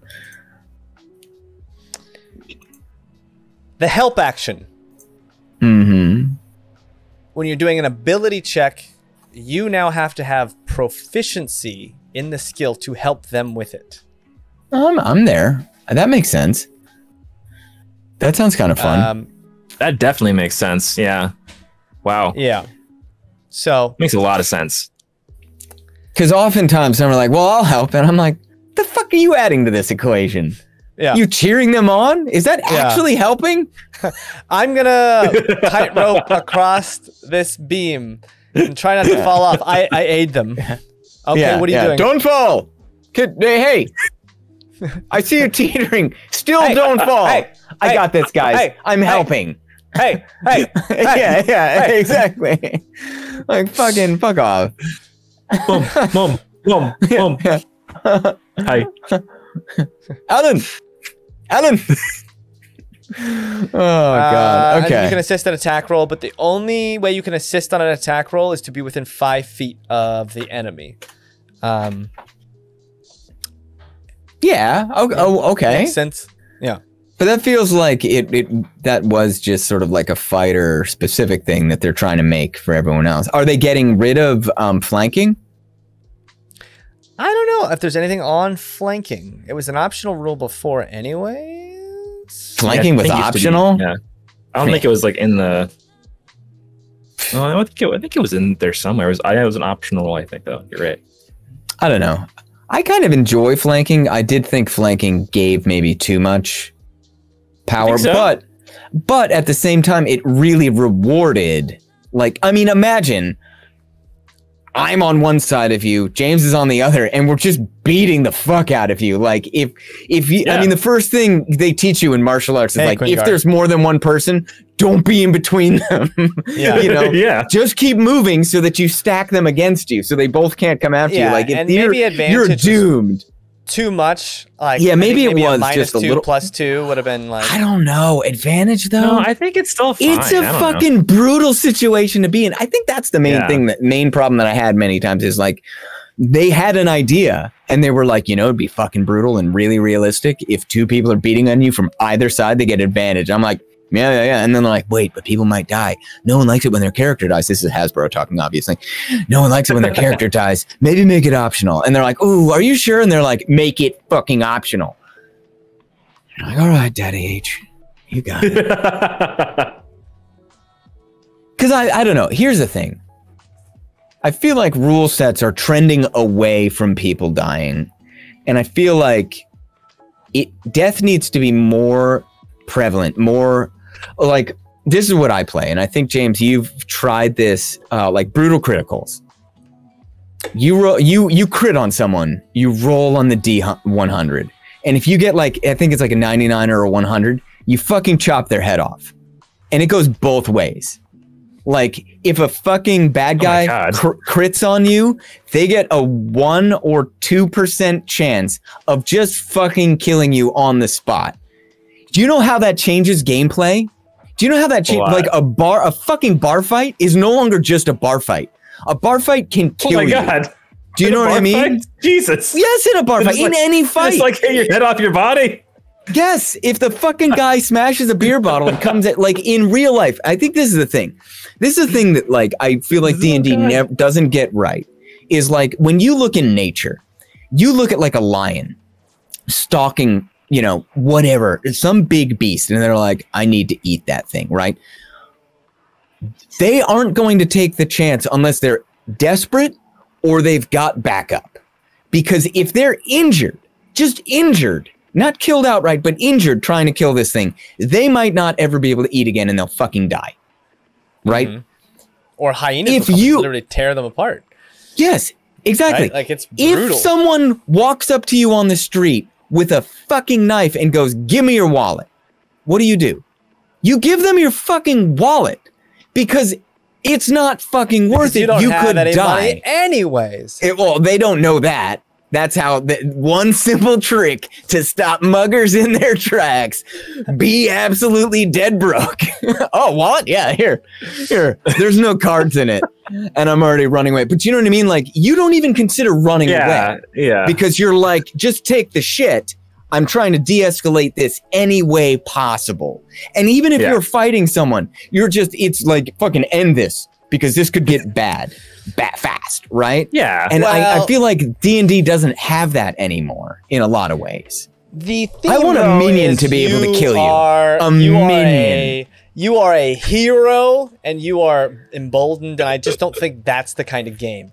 right? Like you take Pathfinder not the into game. example. It depends, Pathfinder takes this even a step further, where you're just like you're an epic, legendary psycho person who can do things that are just so outside of the realm. At level 1, James. Life. Yeah. At level 1. Pathfinder gets crazy. No. Fast. At level 20, fine. Fuck it. They can't chop your head off. Fine, I'll give you that. At level 1, 2. Well, 3, you're gonna love this. 4, There's a new. 6, 7. They revamped 8, 9, 10 through 12. Yes. They've revamped inspiration. When you have heroic inspiration, also called inspiration, you can expend it to give yourself advantage on a d20 test. You decide to do so immediately after rolling the d20, which I think is fair enough. Okay. Okay. Gaining heroic inspiration, and this is where Cullen's going to tear his hair out. A player character gains heroic inspiration if the character rolls a 1 for a d20 test. Wait. So every time you roll a nat 1, you get an inspiration. You get an inspiration as a consolation. It's the equivalent of when you don't win an Oscar and they give you those those Oscar bags. It's a fucking swag bag? Yeah. You get inspiration every time you roll a 1? No. You roll a 1, you roll on the fumble chart, and maybe your leg falls off. Fuck this. This is what I'm talking about. This is what I'm talking about. Everybody's fifis. No, you shouldn't have fifis when you're done playing a session. They should have been crushed by the Fifi Crusher, also known as Cletus. So, they're taking steps to make this. I don't know. You know, I've been reading What's the benefit of that? What's the benefit of that, though? Like, what's the... give me the angle. What's the angle? Players at the table who roll a 1 and feel bad about it no longer feel as bad about the 1 they rolled. If they feel that bad about 1s, they should take the fucking lucky feat or the be a halfling, which also isn't allowed at my table. Not being a halfling, but having the lucky feat. Like, no, come on. Did they get rid of the lucky feat, by the way? They've changed some of the feats to not be as... What about lucky? Because now they all get... I'm sure lucky was one of the ones changed. I don't think it's in the playtest. I fucking hope so. Bobby, look up lucky. I don't think it's in the playtest. What are they gonna like? Where does this end? Where does this end? You roll a 1, you get an extra HP permanently. Like people are gonna be failing on purpose. I feel like Tucker Carlson. I'm gonna stop talking. Oh, you rolled a 1 level. Good job, man. Yeah. Well, the thing that's weird, right, is like you go up a level. Hold on. Oh, you rolled a 1. You won D&D. It's just I scored it. I break it. What does that mean? What does that mean? Is that bad? Did I break it? I don't know. It's like, look, bad stuff should happen. Inspiration represents a character's resolve to do better after failing the attempt. Oh, but my problem is that's not how depression works. Do they not learn through failure? Just listen. True. You roll a stealth check. Right? You roll a stealth to sneak up on somebody. You get a nat 1. You now have advantage on your next attack against this person. Well, you'll be in jail by then, hopefully. No, but I mean, think about it, right? No, like, exactly. Yeah. Yes. That's what I'm talking about. No. A benefit in some cases. Well, in this case, you would have had advantage anyway because we weren't aware of you. Well, this is what I'm saying. This is bullshit. No, I'm not a fan. Bad rule. Bad found it. You have a number of luck points equal to your proficiency bonus. You can spend the points on the benefits below, and you regain your expended luck points when you finish a long rest. Advantage. Immediately after you roll a d20 for a d20 test, you can spend 1 luck point to give yourself advantage on the roll. When a creature rolls a d20 for an attack roll against you, you can spend 1 luck point to impose disadvantage on the roll. See, I think luck would be better if you had to choose beforehand. It's like you had to roll both d20s at the same time. You're like, I need advantage on this. I give myself luck. But it's after you fail a roll, you can roll another. And you get more luck points now once you get a higher level. Because before it was 3, now it's your now it's your proficiency bonus. I can partially see where they're coming from, where they're like, okay, if you fail, you learn through failing, so you get an inspiration to like learn how to do better next time or whatever. But it's not even on the same trying to do. check. Bobby, what does that say on your hat? Does that say Hasbro? No, don't. Stop. All right. Okay. All right. Moving on. There's got to be. What else is there? Is that it? Did we make it? Did we break it? No.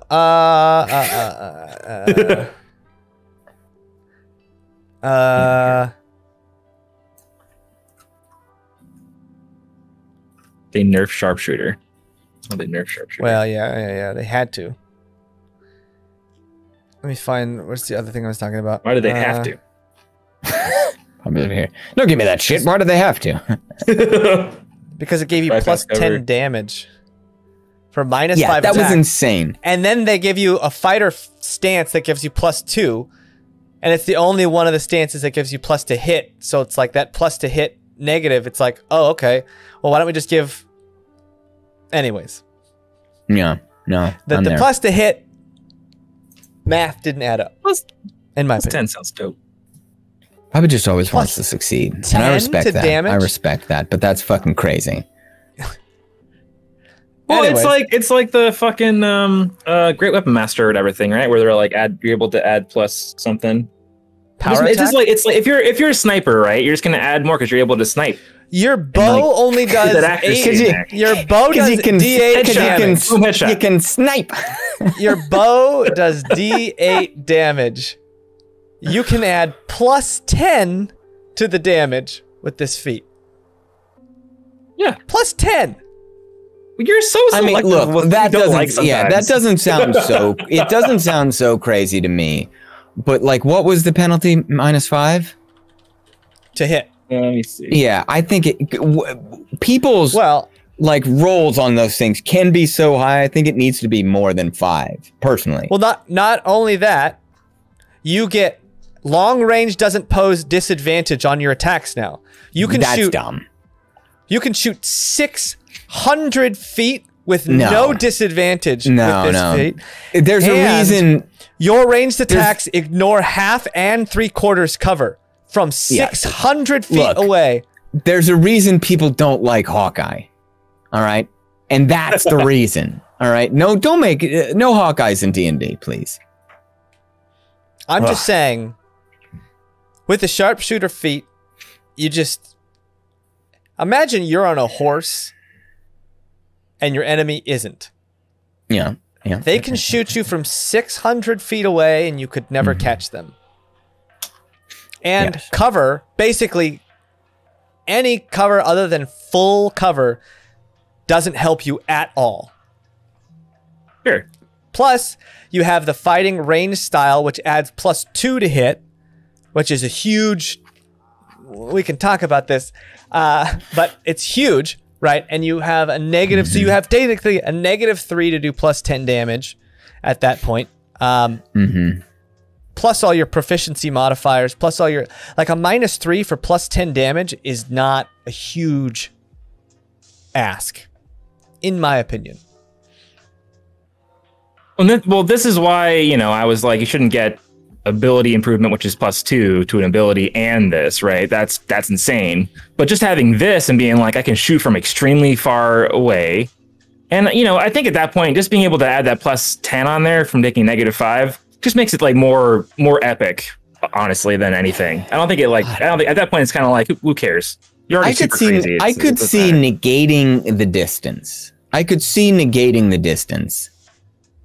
If only to change the way gameplay happens, right? To be like, oh, now you've opened up a thing. You can shoot all the way out there without disadvantage. Okay. That changes the way a character is going to interact in a battle, right?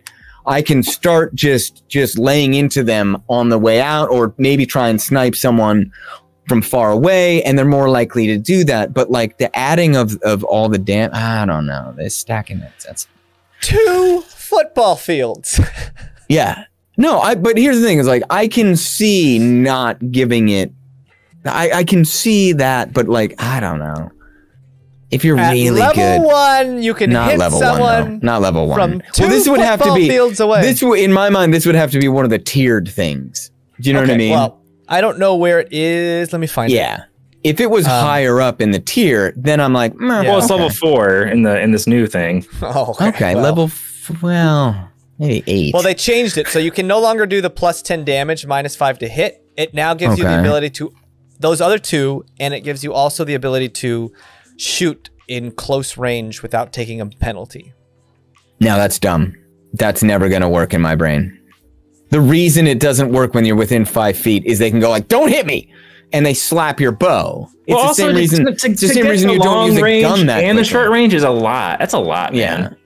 That should be a different feat altogether. It should be called like close quarter something, like close quarter shooter or like fucking. Oof. I don't know. It feels gross. Yeah, I don't know.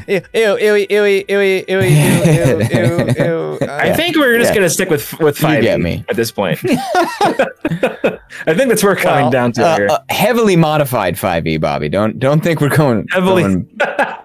We're not going 5e raw. Heavily modified. Right? Remember that. Yeah. But modified the way we want to. No one else gets to mod it and call it something else. Only us. Only us. I can smell the hypocrisy, and it smells great. Again, the cool thing is you can take little bits of stuff you like and dislike, and you can just play with things. True, except it's your players will fucking riot if you try. Yeah, like, that's not what I said there. That's not the thing. That's not in the book. It's in the other book. Well, you can't use both books. It's in the book. Yeah, you can't make 2 different books. I don't have that book. And Hasbro wins again. God damn it. Oh, it was called Crossbow X. What? Sorry. God, 5-year-old with a crossbow every time. Most frightening. Oh yeah. Wow, they made Inspiring Leader really, really powerful, too. Okay. At the end of a short or long rest. Okay, nice. A short rest, which is huge. Okay. You can give inspiring performance, a speech, song, or dance. When you do, choose up to 6 friendly creatures, which can include yourself. Imagine yourself. Imagine it being a dance. Imagine dancing so well that you inspire yourself without a mirror. Yeah. You just feel it. Once it hits you, the beat hits you. Damn, I'm good. Anyone within 30 feet of you, the chosen creatures each gain temporary hit points equal to 2d4 plus your proficiency bonus, which is much stronger, I believe, than the old one. The old one was a d6 plus your level, I think, or something like that. So it's weaker later. It's stronger earlier. But even if you roll a 5 HP plus 2 or 3 in your proficiency, that's 8 HP. If you have 4 party members, you've just given the party 32 temporary hit points. That's a lot. Tangent said, you get inspiration after this dance, but only for attempts to seduce. Yeah. Fair. Fair. You're just rolling up tight in the pants. It's like, damn, that dude's packing. Oh, look at that. They changed heavily armored. Heavily armored, when you're hit by an attack while wearing heavy armor, bludgeoning, piercing, and slashing damage dealt to you is reduced by an amount equal to your proficiency bonus, which I like. But it doesn't say unless it's non-magical. Because it used to be, if it's a magical attack, it just negates this feat completely. And it's like, who doesn't have a magical attack later in the game? The way I ruled that one at my game was if you had magical armor of any type, it then made magical attacks still negate certain damage. And instead of it being 3, now it's your proficiency bonus, so it goes up. So it's not like worthless, because 3 damage was really weak later on, and now it's like 6, which is still not huge, but it can come in handy. Okay. I like that. I like that a lot. That's what I wanted. There you go. Everybody gets something. It's still strong early on. 2 damage reduction is strong in the early levels of gameplay, I feel like. Yes. So, on every attack, so... Oh, it's a level 4 feat, so never mind. It's a 4th level feat. There you go. Can't get it level 1 anyways. So there you go. They fixed it. What else has changed? Let's see Polearm Master, because Polearm Master used to be incredibly powerful. Immediately after you take the attack action and attack with a weapon that has a heavy and reach properties, so it has to have both, you can make a bonus action to make a melee attack with the opposite end of the weapon. The weapon's damage die for this attack is D4, and it deals bludgeoning damage. So that was always in there.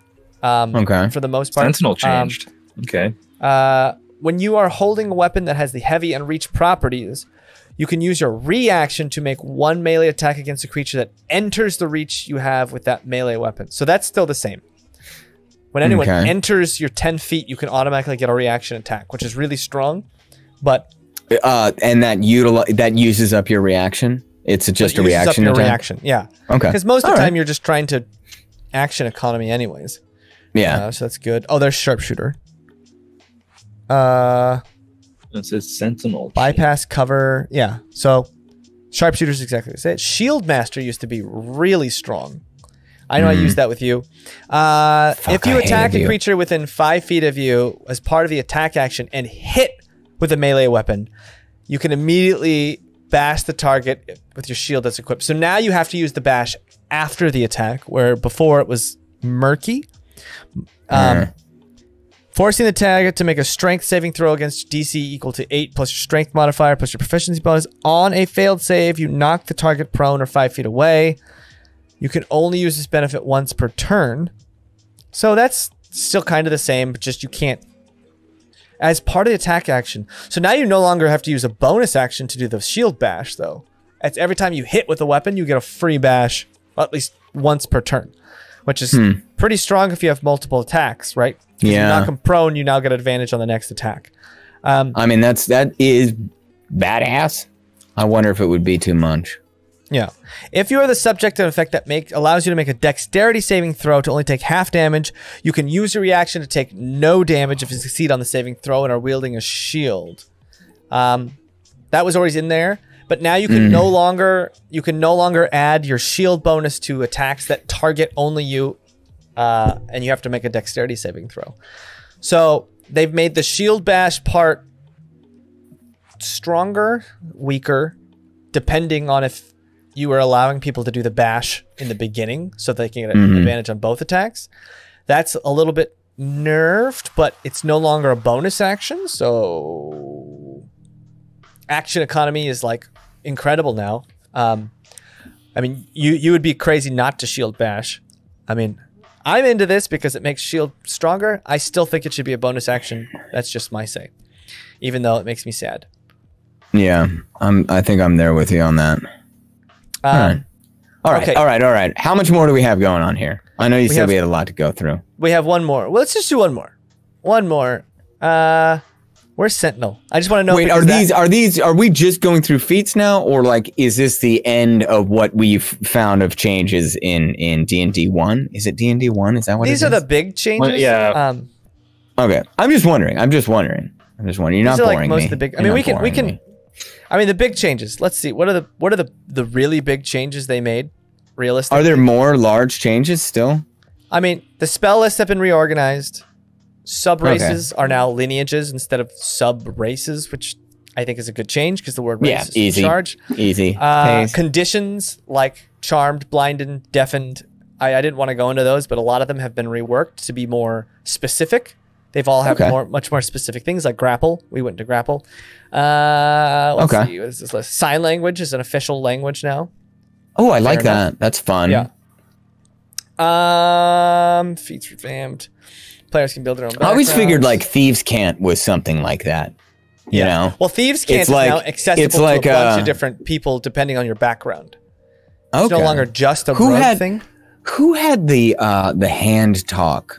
Oh, that's in Wheel of Time. Never mind. Wheel of Time. I don't know where everyone is on that. Yeah, the Maiden's Hand Talk, which I was like, yeah, that's always spoke to me as like Thieves' Cant, because like you're in the middle of a room, like, and you're having a conversation, and just down by your hip, you're kind of like, you know, just making, and everyone else in the room that knows is like, yeah, we're about to jump this motherfucker. I think awesome. the only other big change is, and I don't know if they went back on this, or they went, because I've heard different stories and I can't remember which one it was, but they've now added like the 1 in 20, not just to attacks but also skills. So now a 1 is always a failure, a 20 is always a success, but on skills and saving throws and all that stuff now. Because it used to be only be on attacks, right? Yeah. But now you have always a success though? On a 20, nat 20. In everything? In everything. Well, to an extent, it's not like you just like succeed. It's like you gain. I try to okay, yeah, because I try to seduce the dragon. Yeah, 20. Yeah. He's your plaything now. I mean, yes. As a DM, you're always able you're to his be daddy like, now. That's right, but not like possible. But what? Yeah, like are the players going to skill checks where we're not under that? You know, you that's roll. a seduce. That's a seduce check. That's a skill check. Seduce check. Yeah. Is that diplomacy, deception? I don't know. Exactly. Okay. That's the other big one. They're putting it back in skills. I don't necessarily. Which honestly, I've always done that anyway. Where it's like it's a success, or it's success if it's 20 in whatever, or failure if it's a 1. You know. I try and do it like when it adds to the game and doesn't break the game, right? Yeah. Like you're not going to defeat the big bad by rolling 1d20 in that sense, right? But like, are you trying to win over this person who fucking hates you and you get a natural 20? I'm like, yeah, you won him over. I don't know how you did it. You tell me, right? Like, I always left that up. That's up in the air. Roll a con save because the dragon's a top. Exactly. No, that's exactly it. Yes, fantastic. The heart of the matter. Beautiful. But you're a power bottom. It's okay. It's right. Yeah, exactly. Yeah, good con. That's a new class. It's power bottom. I love it. Power bottom. All right. I mean, that's the mostly. That's. I mean, there's other stuff, but for the most part, those are the big. That's pretty much it. Good chunk of it. Yeah. All right. Yeah. I think overall it's kind of cool. It makes things feel like it's very like, you know, things are more part of your backstory now when it comes to like your skills and stuff than before. It's more kind of based off of race. So you can make it more like, you know, each character is more unique now, I think. But there are a lot of things I don't like overall, but that's pretty cool. It doesn't feel like a new addition. No, which is why I'm sure they had a conversation like, well, we can't call this 6th edition. Yeah. They're like, all right, do we call it 5.5? They're like, no one will buy it if we call it 5.5. What was the fucking Nintendo edition that they like just barely changed the name and nobody fucking bought it like recently before the Switch? What was the last one before the Switch? 4th edition that had the controller. It was like the Wii something. Wii U. The Wii U, yeah. They had the Wii and then the Wii U, and no one bought it. I was like, what? No, not the Switch. Before the Switch, the Wii U. Like that's why they won't do 5.5 because they saw the Wii U sell like 18 units worldwide, even though it was like pretty cool by all accounts. It was pretty cool. Yeah, Bobby, did you buy a Wii U? Did you buy a Wii U? Yeah. Oh, another big thing is rogues can't. I guess Quingar says rogues don't get sneak attack as reactions on other people's turns. They can only get sneak attack once on their turn, which She gets sneak attack once at the beginning of the fight. It's a fight now. No one's not looking around for a fucking attacker. Everyone takes sneak attacks so literally. It's not like you literally are sneaking. It's like you're finding ways to get, you know, to attack them. An attack? Call it sneak or call it distracted by other things going on. Don't call it sneak attack. Call it sneaky attack. Yeah, sneaky attack. There you go. Sneaky attack. You got my jugular. Sneaky attack. That's very sneaky. Waka waka. Big brain move right there. Oh man. All right. That is all the time we have to make fun of each other. How much did we get through in all honesty? We probably got through like 75%. Oh, well, okay. All right. Because a lot of things we brushed over, we were just like, you know, like backgrounds and races were two big things that we kind of just glossed over. Yeah. That's a huge chunk of it. That makes sense. Okay. All right. That's most, and that's just, you know, this again is just the playtest material. They've only released the changes for 3 classes and 3 subclasses. So it's not like huge, you know. Yeah. And they've revamped everything, they said. So we will see what they do with this. More changes, obviously, to come. So I'm optimistic that they're making great changes to 5.5. I'm gonna call it 5.5. It's 5.5. Yeah, that's what it is. And you know what? I have the 3.0 books and the 3.5 books. So I guess who's the sucker? Yeah. Who's the sucker now? Yeah. It's me. Yeah. Daddy Hasbro's got a fucking gold-plated toilet just because of you. Yeah. All right, everyone. He thinks of you every time he shits. Thank you so much for joining us on our DM Office Hours. Hey guys, it's Bobby from the Cup. If you enjoy DM Office Hours, check out our D&D campaign. It's on every Monday at 7 p.m. on twitch.tv/MinusOneCHA.